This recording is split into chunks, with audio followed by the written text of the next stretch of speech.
@ESPOIRSDUFOOT.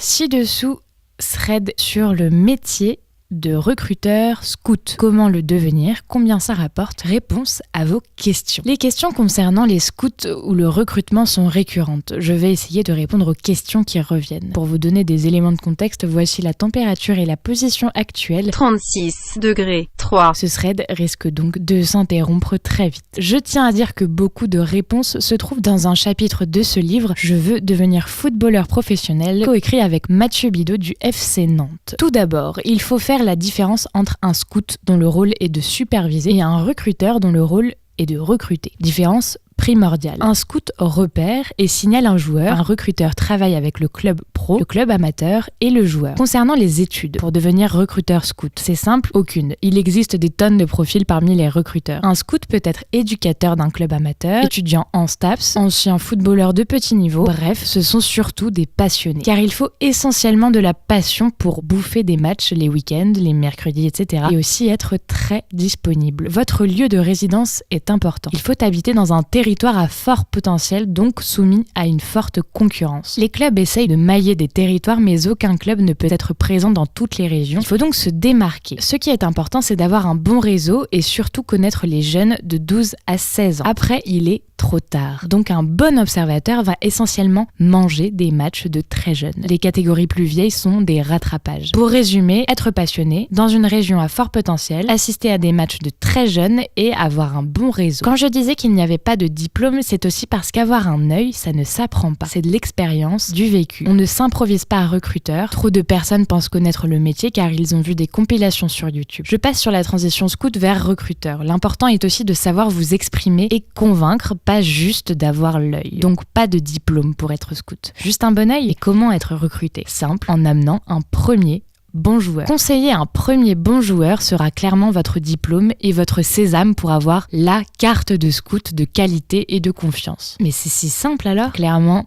non. Les gros clubs hyper structurés n'ont clairement pas besoin de vous. Il est beaucoup plus facile de s'adresser à des clubs très peu structurés sur ce secteur, qui sont plus en attente d'un bon plan. Concernant les matchs à observer, idem. N'allez pas voir des matchs de U17 ou U19 avec 50 agents, soyez surprenants. Pour résumer, votre objectif est de couvrir des zones, des catégories un peu sinistrées et vous adresser à des clubs peu structuré. Clairement, si vous êtes bon, vous allez avoir la réputation d'un recruteur de qualité et des clubs importants vous solliciteront. Être scout, c'est du bouche à oreille. Votre réputation se fera sur les terrains. Vous serez visible, votre détermination sera reconnue. Vous suivez toujours, ça vous plaît? Si oui, j'enchaîne sur être scout pour un club, les rémunérations qui peuvent être perçues, etc. Il existe une grosse différence entre être observateur passionné, scout ponctuel et scout affilié à un club. Parlons du dernier. Tout d'abord, si votre moteur est l'argent, passez votre chemin. Un recruteur est le parent pauvre du football, les oubliés du système. Mathieu Bidot pourra vous le confirmer, les rémunérations des recruteurs sont dérisoires au regard des sommes brassées dans le foot. Sur un transfert de jeunes, les clubs et les agents s'engraissent, mais quasiment rien pour les recruteurs et encore moins pour les éducateurs. Il faut savoir qu'il existe très peu de recruteurs salariés à temps plein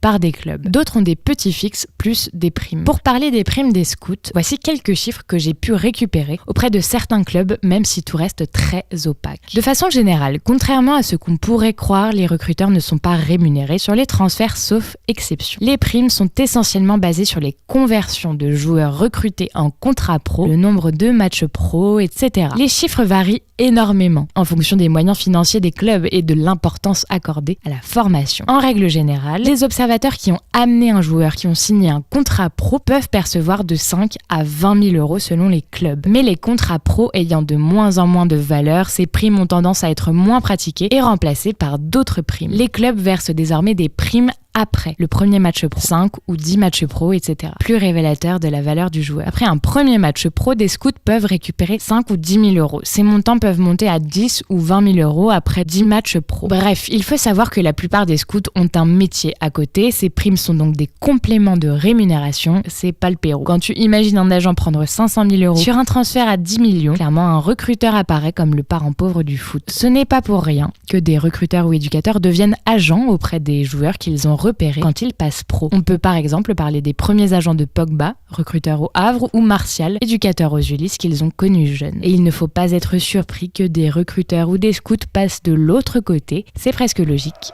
Grosse disproportion.